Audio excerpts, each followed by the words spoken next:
Alright, what's going on everybody? Welcome back to another video here on the channel, and today we're talking about potentially one of the most absurd topics that we've ever talked about here on the channel. I'm actually surprised that this is even really a thing. I mean, these NFT situations like this, they unfold in such a weird way. Like, to me, it confuses me that people pay so much money for these kinds of things, right? Like, especially in this situation, you gotta think about what you're actually purchasing for this amount of money. Like, I would not think that this is a profitable venture whatsoever for anybody, and apparently it's been a complete nightmare slash headache for anybody who's been involved in this situation. But this is surrounding a very popular meme that has been pretty big on the internet for years now, Pepe the Frog. I'm assuming that just by hearing that, you probably know what Pepe the Frog is. If you don't, you will pretty much instantly recognize the meme when you see this whole thing. It's just such a widespread meme at this point. You can use Pepe for pretty much any situation ever at this point, and it would make sense in some way, but apparently Pepe got turned into an NFT, as has pretty much everything apparently. And now there's a pretty massive lawsuit going on for $500,000 over a Pepe the Frog meme. Now, keep in mind, this isn't just one of those like, oh, lol memes or whatever, right? This is actually an NFT artwork of Pepe the Frog where his bare ass is hanging out in a beautiful little stream of water, okay? So we're talking about people who are suing for $500,000 over a fucking Pepe the Frog butt NFT, I guess, is really the only way I can put this. I don't know. It's insane to me, right? It blows my mind. People are out here suing for $500,000 over memes and whatnot. So you may be confused about the situation. I'm confused about the situation. I don't really understand how this whole thing's going down. So let's go ahead. I found an article that kind of explains it. Let's go ahead and jump into that, and hopefully we can get some clarity in this whole thing. This video is sponsored by Optimus. Optimus is your #1 spot for Optimus merchandise. From shirts, hoodies, sweatshirts, and hats to gaming mouse pads, wireless chargers, and more, Optimus is my attempt to grow the Optimus brand beyond just YouTube videos. Most of our products are made and fulfilled right here in the United States, and all of our products are high quality, durable, and bound to satisfy. Buying merchandise financially supports the Optimus brand tens of thousands of times more than watching a YouTube ad, and helps me make my brand less dependent on platforms like YouTube and more dependent on a grassroots unified Optimus community. Last year, Optimus had a 99.3% satisfaction rating, meaning you'll be happy with what you order from us. We've just launched a huge variety of new items and designs, and we'd love for you to join the Optimus family, which is growing every single day. Go to www.shoptim.us today and use code NEWBUYER to get free shipping on all first-time USA orders. Also, we're currently doing a buy one, get two 20% off spring sale for the next few days as well, so make sure that if you're going to join the Optimus family, you do so right now while you could still get a great deal. Late last year, Pepe the Frog creator Matt Fury decided to run an NFT auction, selling off an image that the controversial character, in which it was waist deep in a pool, its ass crack peeping over the surface. Everything that has happened since is exactly how you would imagine such an auction in the insipid Web3 space would go down. Fury, who tried to quote reclaim the character in 2017 after it had become co-opted as a symbol of the far right, had formed a decentralized autonomous organization, or a DAO, called Peg's DAO. On October 8th, he auctioned off a single NFT representing the image above. At the same time, he reportedly stated that aside from the one being auctioned, there would be 99 more NFTs that represented the same image, made and kept in the DAO's possession and never put up for sale. As Web3 is going just great, reports, a man by the name of Houston Thayer went on to win the auction, spending the cryptocurrency equivalent of $537,084. He was no doubt thrilled with his unique purchase until a couple of weeks later when Peg's DAO released 46 of those other 99 NFTs, which, remember, represent the same exact image as the one Thayer paid $500,000 for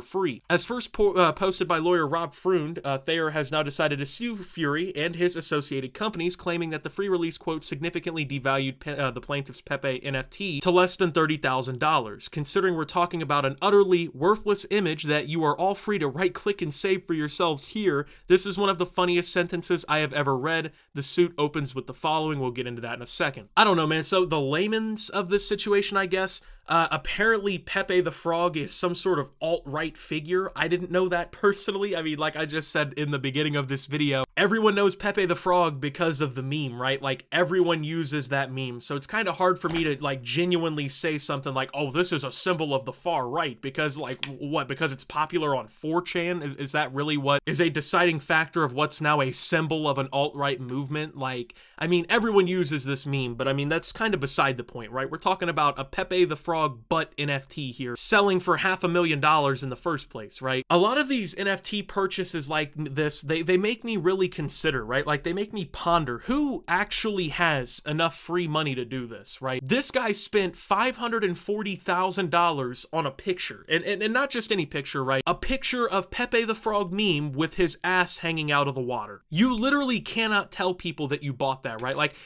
I don't know, your parents are like, oh, well, hi, Sonny, what have you been up to recently? How are you gonna tell your sweet old mother right to her fucking heart over the phone? Yeah, Mom, I just spent my life savings on a Pepe the Frog NFT. His ass crack even hangs out in this one through the water. I really wish I could get a sniff of this Pepe the Frog. Like, what the fuck, you know? Like, how do these people tell people that they bought this? Because, like, if I'm out to lunch with my friends and they tell me even like, hey, bro, I spent $200 on a Pepe the Frog NFT, like, that's making me laugh, you know? And it's not even just because, like, oh, everyone hates NFTs, oh, everyone's backlash against NFTs. It's just the fact of what you're fucking buying, you know? If you buy like $500,000 into one of these Bored Ape yacht clubs or something that like actually have some sort of proven value, like people genuinely fucking buy this collection and you can make money if you buy the right one, I kind of get that, right? Like, that one makes at least a little bit of sense. Like, oh, you're just basically doing what like people in stocks do, you're trying to flip it for a profit, right? Like, that makes sense, but I just don't see the value of $500,000 in an image like this. This looks like some shit that you'd see for free in like a Twitter response to somebody on a viral tweet thread or something. This doesn't look like anything worth $500,000. So let's also talk about the fact that this guy also basically fucking ripped off the dude who bought this NFT. So he sold the one and basically made it out like this was gonna only be the only one for sale, right? Like, if you bought this, you had the only one that would ever go for sale, and all the rest of them would be held by the account of the people who made it. So you're gonna have the only one up for sale. That's basically scarcity, and it's supply and demand at that point. You can kind of make money in that situation, right? If at least someone wants to buy the Pepe ass frog meme for more than you bought it for. But then he releases like half of these other ones that he says were never gonna get released, which obviously completely destroys any sort of value that this NFT would have held in the first place. And I think that this alone really kind of highlights a massive issue with NFTs, right? NFTs are so easy to scam other people with. Like, there's people who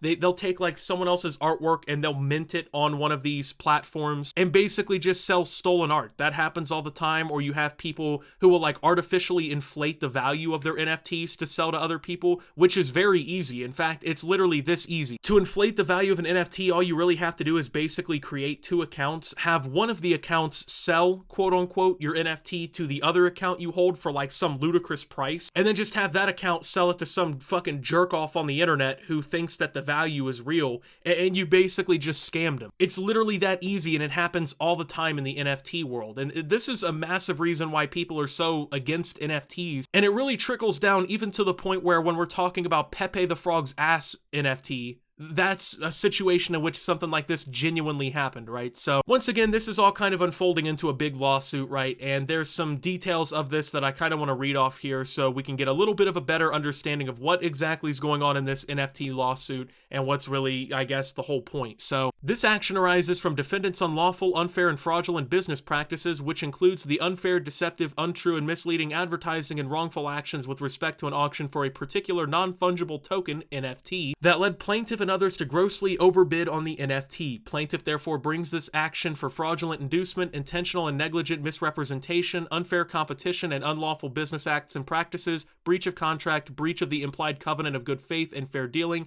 and unjust enrichment. Thayer is seeking to have the full price of his original investment returned, as well as punitive damages. So this guy's suing for at least $500,000, plus probably a lot more when we talk about like punitive damages and whatnot, because I'm assuming that means like, oh, how much profit I could have made, which I'm assuming, considering the price, they're going to try to get like $250,000 or something more out of. Honestly, and I'm no lawyer here, but I think that this guy may have a case about this, right? I think that this might legitimately be a lawsuit that wins, because, I mean, the guy did say like, hey, this is going to be the only one we're selling, right? And then he turns around and fucks this guy over after he sells it. You can see how that's pretty fraudulent and how that's pretty shitty and scammy. I definitely think that in a court of law, it would be, I wouldn't say easy, but it would be a lot easier than you might think to convince a judge that this is legit fraud, especially since so much money got spent in this situation. Once again, we're talking about a Pepe ass meme worth $500,000. But then again, maybe the judge realizes that he's arguing about a Pepe the Frog ass crack and decides that he wants no part of it and dismisses the case. You never really know. Overall, it's a pretty ridiculous situation, though. It's kind of funny. I just can't imagine spending this much money on something like this, man. But with that being said, though, thank you guys for watching. If you did enjoy, make sure to leave a like, subscribe if you're brand new around here on the channel, follow me over on Twitter and Twitch at SubTheOptimus. Make sure to check out Shop Opti down below. And until my next video, guys, this is Optimus, well, talking about a Pepe the Frog ass crack NFT lawsuit and signing out. That might have been the most insane outro ever.